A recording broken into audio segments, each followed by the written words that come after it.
Okay, we're back.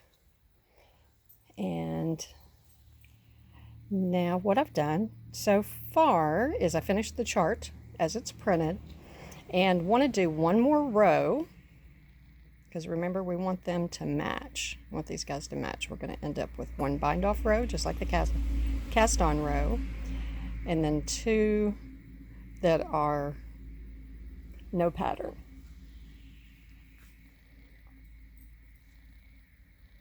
Well, if I can get a hold of it.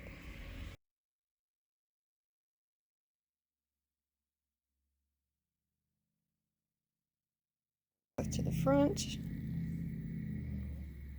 And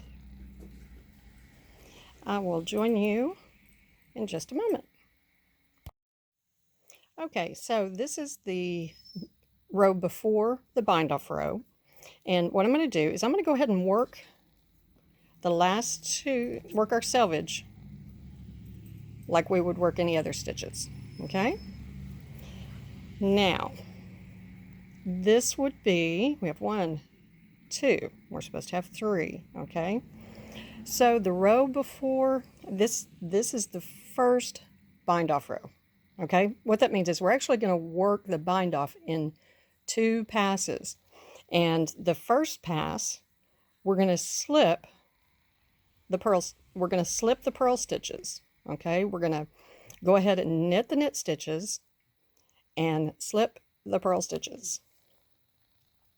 And again, we're going to work our selvage stitches. Those are not connected. So what you would do here is, what I do is I would just go under, or you can twist them before you get them on your fingers. Just go under so that I'm grabbing that other yarn so that they're connected in some way. And then we're going to slip, bring your yarn to the front just like you were going to purl, but you just slip the purl stitch. Okay, get my yarn straight. Oh, we're all ended up tangled up anyway.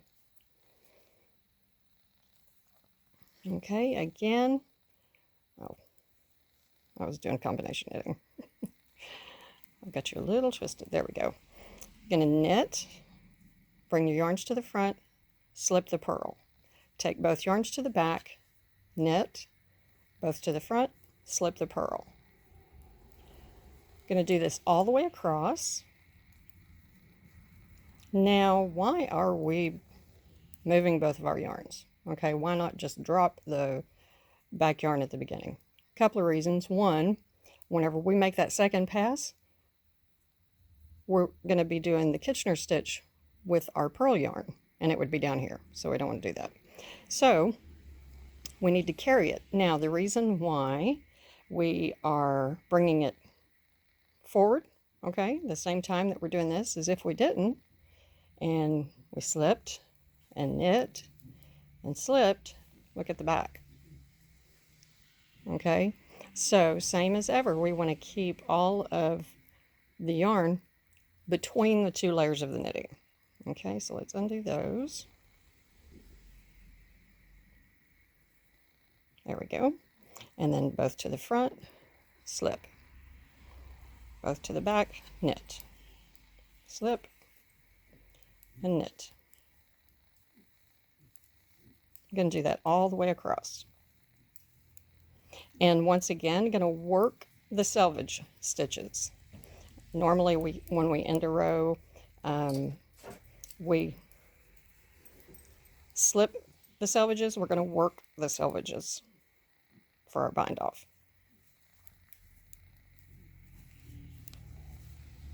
Oopsie.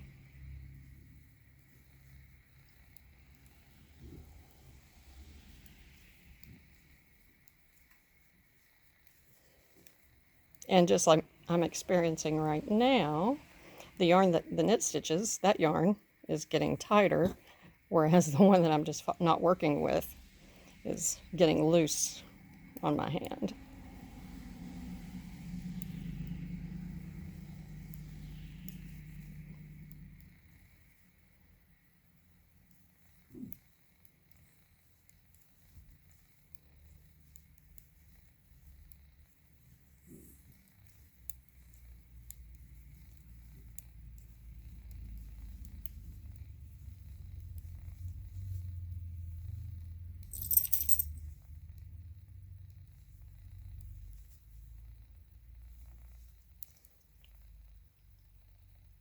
slip, knit, and purl. All right, so you worked those stitches this time.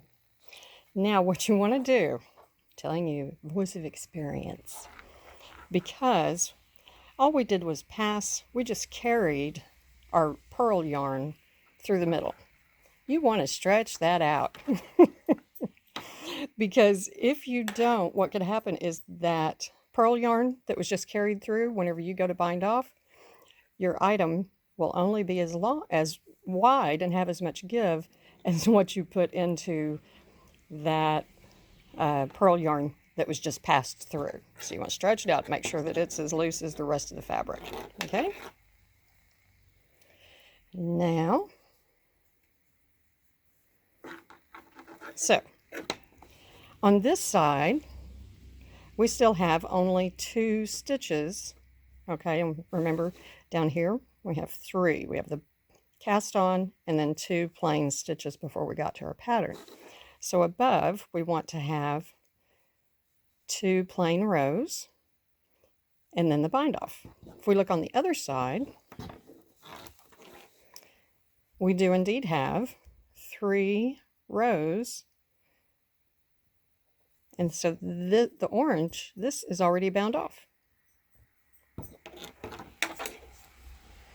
So now we're going to use all the purl yarn, okay, in this case the mint, that we carried along and just passed those stitches. This is the yarn we're going to use to do the Kitchener stitch to bind off all of the stitches.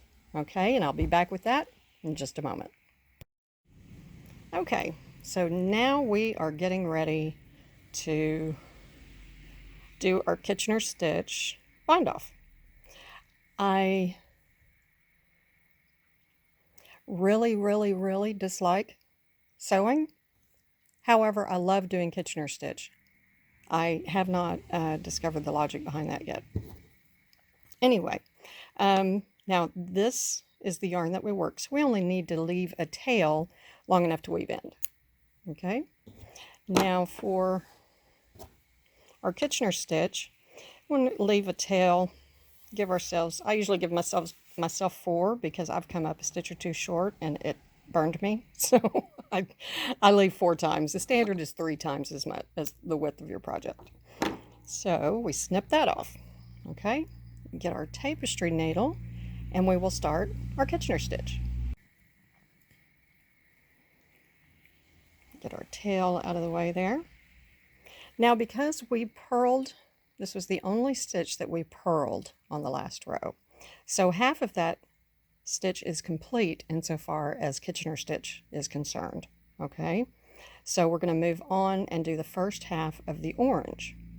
We need to go around to the back, go around this stitch, come to the front, and then go into that orange one, that back stitch, as if to knit. Okay, go into that as if to knit, and then pull it through.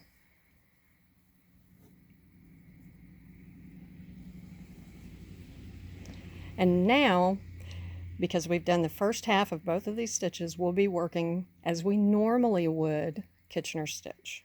Okay, we're going to work 2 stitches here and then we'll work those 2 stitches.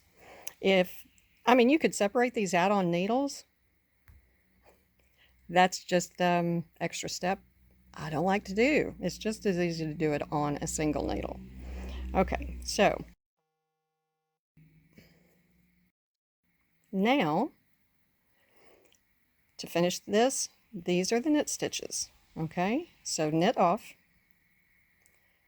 purl on,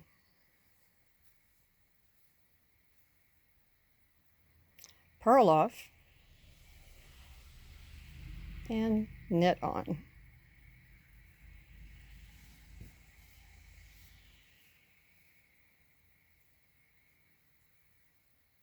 Oops, get it there.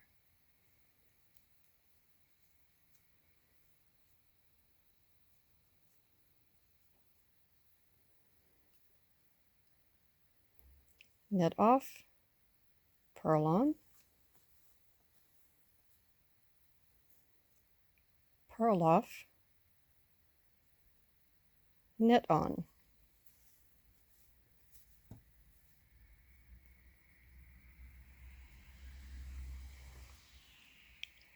Knit off, purl on.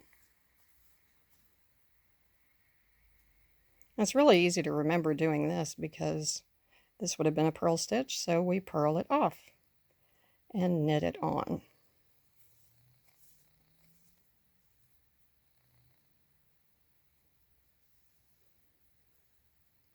Knit off, purl on.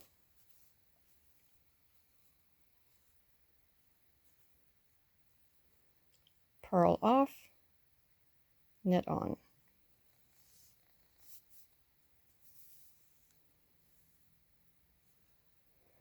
Okay, and now I want to show you what is happening.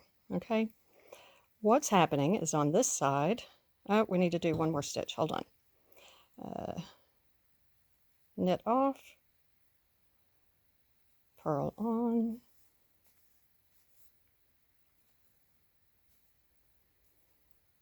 purl off, knit on. And let's do one more. Knit off, purl on. Now you'll be able to see. Okay, this is what's happening right now. Okay, if you look closely, this was the end of the pattern. We have 1, 2, and the bind off.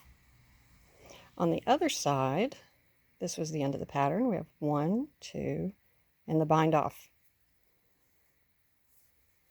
So that comes out perfectly even, exactly how we want it. So you continue all the way across. Okay, the next one is a purl. So that means we purl off and knit on.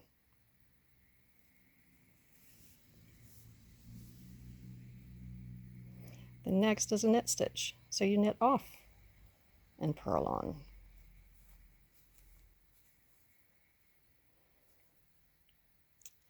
And just to adjust your stitches as you go along if you need to. I'll just stick my needle in there and wiggle them around till they look right. Okay, and I will meet you at the end of the row. Okay, now we're to our last few stitches, and I'm at a purl off, knit on, knit off, purl on,